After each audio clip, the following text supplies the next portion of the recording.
Сегодня очень ветреный день. Кстати, это правда. К сожалению, у меня запланировано много дел в разных частях города, и придется ездить туда-сюда почти весь день. Хотя я не люблю выходить из дома в такую погоду, планы отменить не получится.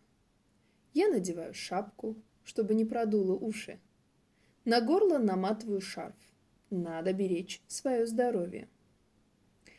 Для поднятия настроения включаю себе приятную музыку и отправляюсь в pуть. Bu mətni neçə faiz başa düşə bilmisiniz şərhdə qeyd edin və əgər siz mətnlərlə rus dilini öyrənməyi sevirsinizsə, o zaman bizim mətnlər proqramımıza qoşulun. Orada həftəlik belə mətnlər paylaşıram səslərindən bir yerdə və onlara aid hətta çalışma edirik. Növbəti videoda bu mətnə əsasən sual-cavab olacaq. Qaçırmayın, abunə olun.